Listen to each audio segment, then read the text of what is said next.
ఈ ఏడాది నవంబర్ 3లో అమెరికాలోని కాలిఫోర్నియా రాష్ట్రంలో ప్రజలు ఒక ఆసక్తికరమైన అంశం పైన ఓటు వేస్తారు. ఈ అంశం ఏంటంటే ప్రజల ముందు ఒక ప్రపోజల్, సిటిజన్స్ ఇనిషియేటివ్, పౌరుల చొరవ మేరకు ఒక ప్రతిపాదన ముందుకు వచ్చింది. దానిపైన ఓటింగ్ జరుగుతుంది. ఓటింగ్ జరిగితే ఆ ఓటింగ్ ఆధారంగా కాలిఫోర్నియా రాష్ట్రంలో విధానాన్ని అనుసరిస్తారు. ఏంటది? $1 బిలియన్, అంటే $100 కోట్ల ఉన్న వారిపైన 5% ట్యాక్స్, 5% ట్యాక్స్ విధిస్తారు. అంటే $1 బిలియన్ అంటే మన లెక్కన $100 కోట్ల అంటే 100 × 95 అంటే 9,500 కోట్ల ఉన్నవారు. సో $1 బిలియన్ నెట్వర్త్ ఉన్న వారిపైన 5% ట్యాక్స్ వేస్తే అంచనా ఏంటంటే ఒక $100 బిలియన్ కాలిఫోర్నియా రాష్ట్రానికి వస్తాయని. $100 బిలియన్, $100 బిలియన్ అంటే 10,000 కోట్లు సమకూరుతాయని. దీన్ని హెల్త్ కేర్ పైన, అలాగే ఇతర పబ్లిక్ సర్వీసెస్ పైన ఖర్చు పెడతారు. కారణం ఏంటంటే ప్రెసిడెంట్ డొనాల్డ్ ట్రంప్ ఈ హెల్త్ కేర్ పైన, ఇతర పబ్లిక్ సర్వీసెస్ పైన ఫెడరల్ ఫండింగ్ను భారీగా తగ్గించడం వల్ల కాలిఫోర్నియా స్టేట్ అవసరాలకు తగినన్ని నిధులు లేవు.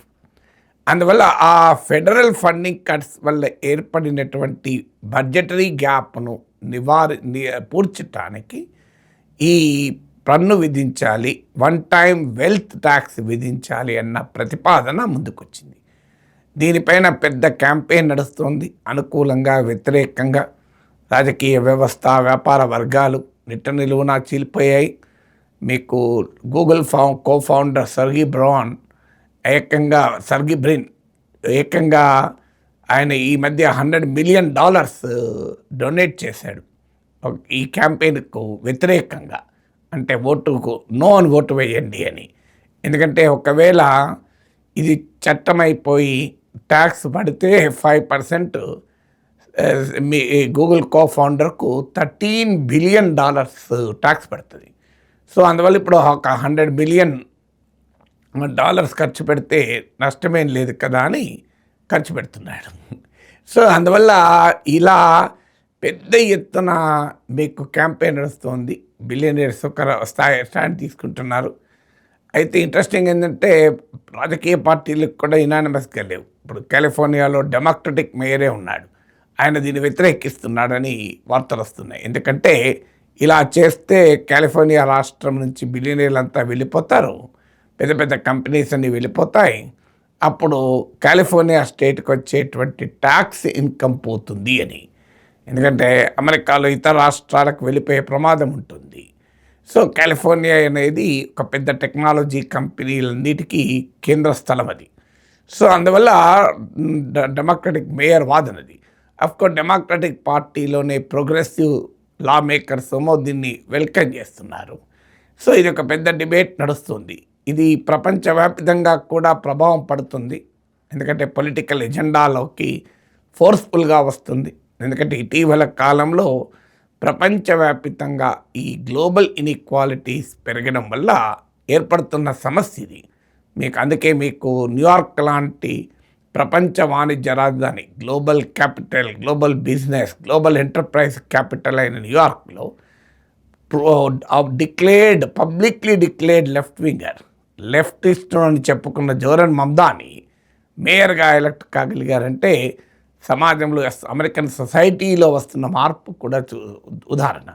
ఇటీవల డెమోక్రటిక్ ప్రైమరీస్లో కూడా డెమోక్రటిక్ సోషలిస్టులు ఎలక్ట్ అవుతున్నారు. బర్నీ శాండర్స్ లాంటి వాళ్ళు సమర్థించిన వాళ్ళు.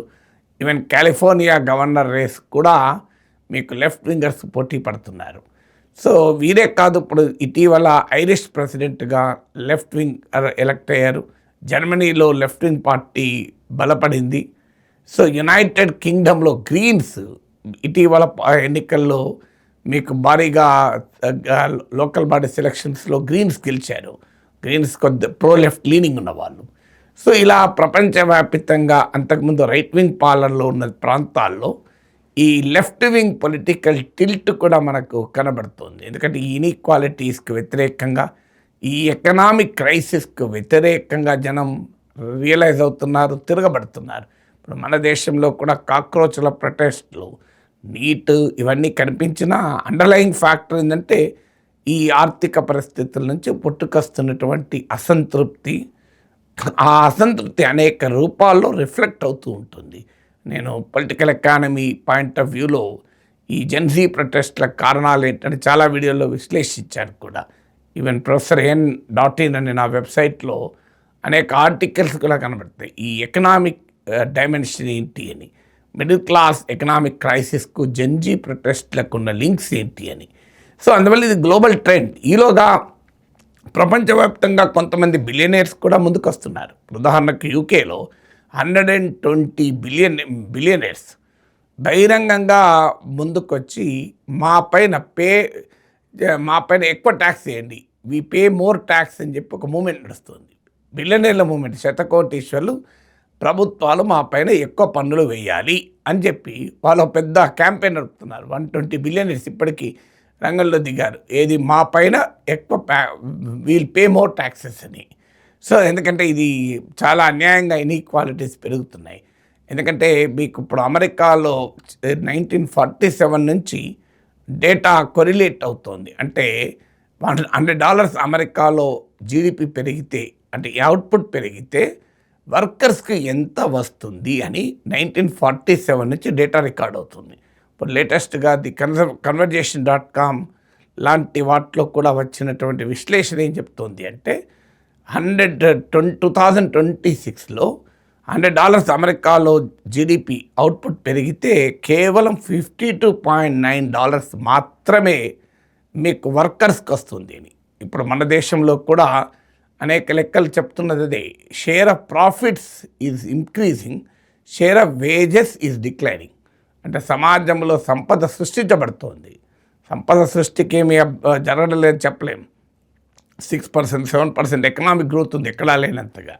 సో అందువల్ల మీకు సంపద సృష్టించబడుతోంది, కానీ ఆ సంపదలో లాభాల వాటా పెరుగుతోంది, వేతనాల వాటా తగ్గుతోంది.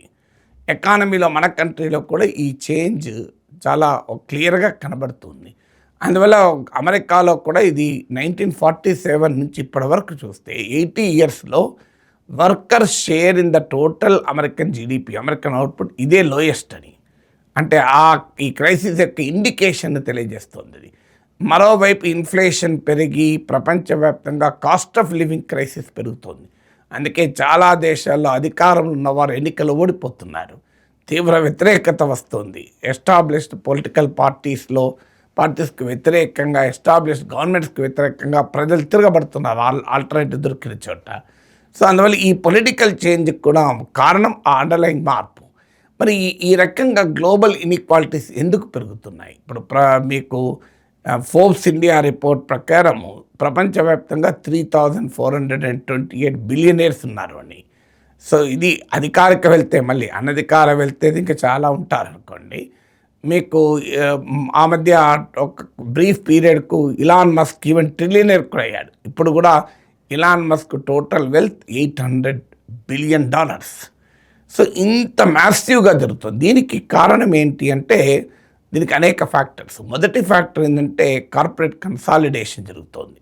కార్పొరేట్ కన్సాలిడేషన్ జరిగే వరకు మెగా కంపెనీల share in the wealth production పెరిగిపోతూ ఉంటుంది. ఇప్పుడు the alphabet, Microsoft, Nvidia, Amazon ఇవన్నీ ఒక్కొక్క కంపెనీ టోటల్ వెల్త్ దేశంలో అనేక దేశాల జీడిపి కన్నా ఎక్కువ. ఇప్పుడు ఎన్విడియా, ఆల్ఫాబెట్ వీటి total value, market value India GDP కన్నా కూడా ఎక్కువ ఎన్విడియాది. సో దానివల్ల ఏమవుతుందంటే ఆ కార్పొరేషన్స్లో ప్రమోటర్సు, అందులో బిగ్గర్ షేర్ హోల్డర్ల యొక్క వెల్త్ అన్బిలీవబుల్గా పెరిగిపోతుంది. సో కార్పొరేట్ కన్సాలిడేషన్ కావడం, బిగ్గర్ కంపెనీ చిన్న కంపెనీలను తినేయడం, సో ఫార్మలైజేషన్ ఆఫ్ ఎకానమీ పేరిట జరుగుతున్న ప్రక్రియ ఇది. So global consolidation of businesses and companies జరుగుతున్న కొద్దీ గ్లోబల్ కాంగ్లమరేట్స్ పెరుగుతాయి. ఇప్పుడు మన దగ్గర అదానీ రైస్ కూడా దానికి ఇండికేషను. చిన్న చిన్న కంపెనీలు మిగిలివిగా. రెండవది ఏమవుతుంది అంటే పొలిటీషియన్ బిజినెస్ నెక్సెస్ కూడా భారీగా పెరుగుతుంది. పోస్ట్ లిబరలైజేషన్ పొలిటికల్ ఎకానమీ చూస్తే ప్రభుత్వాలు పూర్తిగా భారీ బిగ్ క్యాపిటల్కు సరెండర్ అయిపోతున్నారు. వీరికి పొలిటీషియన్కు బిగ్ బిజినెస్కు మధ్య నెక్సెస్ చాలా బలంగా పెరిగిపోతుంది. ఎందుకంటే కాస్ట్ ఆఫ్ ఎలక్షన్స్ పెరిగిపోతున్నాయి పాలిటిక్స్కు. సో దానివల్ల ది పెద్ద పెద్ద వ్యాపారస్తులు, కాంట్రాక్టర్లు, డబ్బులున్న వాళ్ళే రాజకీయాల్లోకి వస్తున్నారు. అందువల్ల ప్రభుత్వాలు విధానాలు, సహజ వనరుల పంపిణీ కావచ్చు, ఎకనామిక్ పాలసీస్, ట్రేడ్ పాలసీస్ అన్నీ కూడా బిగ్ బిజినెస్కి అనుకూలంగా పెరగడం వల్ల కూడా corporate wealth, big capital wealth ఏమో పెరిగిపోతుంది. మూడవది ఏంటంటే గ్లోబలైజేషన్ ప్రక్రియ వల్ల కూడా ఈ బిగ్ కంపెనీస్ తమ దేశంలోనే కాదు ప్రపంచవ్యాప్తంగా ఉన్న సంపదను కూడా అక్యుములేట్ చేసుకోగలుగుతున్నారు.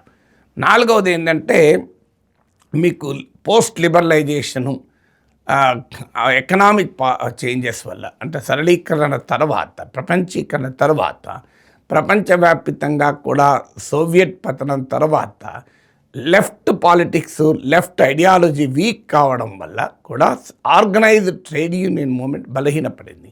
మీరు గమనించండి, ట్రేడ్ యూనియన్లో సభ్యుల సంఖ్య తగ్గిపోయింది, ట్రేడ్ యూనియన్ల ఇంపాక్ట్ తగ్గిపోయింది. ట్రేడ్ యూనియన్స్ అనార్కీ ప్రమాదకరమే ఎకానమీకి. అదే సమయంలో ట్రేడ్ యూనియన్స్ లేకపోతే bargaining power of the worker తగ్గిపోతుంది. So bargaining power of the work తగ్గిపోవడం కూడా ఒక ముఖ్యమైన కారణం. దీనికి తోడు లీగల్ స్ట్రక్చర్స్ మారిపోతున్నాయి. ఒకప్పుడు మీకు వర్కర్స్కు ప్రొటెక్షన్ ఉండే లీగల్ రెజ్యూమ్స్ ఉండేది. ఇప్పుడు లేబర్ రిఫార్మ్స్ పేరిట వర్కర్స్కు ప్రొటెక్షన్ కన్నా కూడా క్యాపిటల్కి ఇన్సెంటివ్ చేసేటువంటి లీగల్ స్ట్రక్చర్స్ పెరిగిపోతున్నాయి. ఇప్పుడు ఆర్టిఫిషియల్ ఇంటెలిజెన్స్, ఆటోమేషన్ వల్ల ఇది మరింత ఎక్కువగా ఈ వర్కర్ల షేర్ తగ్గిపోతుంటుంది. ఎందుకంటే వర్కర్స్కి బార్గెనింగ్ పవర్ పడిపోతూ ఉంటుంది. మీకు ఆటోమేటిక్గా క్యాపిటల్ యొక్క బార్గెనింగ్ పవర్ పెరుగుతూ ఉంటుంది. సో ఈ ఎకనామిక్ చేంజెస్ వల్ల, టెక్నాలజికల్ ఇన్నోవేషన్ వల్ల కూడా ఇది జరుగుతుంది. ఉదాహరణకు ఒక వండర్ఫుల్ టెక్నాలజీ ఇన్నోవేట్ అయిందనుకోండి, $100 కోట్ల వచ్చేస్తే ఒకటేసారి. స్టార్టప్ రెవల్యూషన్ తెలియజేస్తున్న అంశం అది. అంటే ఇన్నోవేషన్ డ్రివెన్ ఎకానమీ వల్ల కూడా ఈ కార్పొరేట్ కన్సాలిడేషన్, వెల్త్ కన్సాలిడేషన్ జరుగుతోంది. సో ఈ వెల్త్ కన్సాలిడేషన్ను ఎదుర్కోవటానికి ఒక మార్గంగా ఈ వెల్త్ ట్యాక్స్, ఇప్పుడు ఈవెన్ జోరన్ మమ్దాని మీకు $1 మిలియన్ ఇన్కమ్ ఉన్న వారి మీద 2% అడిషనల్ ట్యాక్స్ వేస్తాను, ఇన్కమ్ ట్యాక్స్ పెంచుతానని ప్రతిపాదించారు. అలాగే మీకు సెకండ్ హోమ్ పైన సర్చార్జ్ ట్యాక్స్ వేస్తానని కూడా ప్రకటించారు. టు మొబిలైజ్, అంటే housing, common man housing program కొరకు, వీటి కొరకు అని రెంటల్ ఫ్రీజ్ కూడా పెడతాను, అంటే అద్దెలపైన ఫ్రీజ్ పెడతానని జోరన్ మమ్దాని ప్రామిస్ చేసి పెద్ద ఎత్తున న్యూయార్క్ వర్కింగ్ క్లాస్ అయిన వెనకాల సమీకృతమైంది. సో ఇలాంటి పాలసీస్ వైపుగా ఆలోచించేటువంటి పరిస్థితికి ప్రభుత్వాలు నెట్టివేయబడుతున్నాయి. అందువల్ల కాలిఫోర్నియాలో గనక జరిగిన ఈ ఓట్లో ఈ సూపర్ రిచ్ వెల్త్ ట్యాక్స్ గనక అప్రూవల్ పొందితే ఇది వరల్డ్ వైడ్గా పెద్ద రిపుల్స్ వచ్చేటువంటి అవకాశం ఉంటుంది.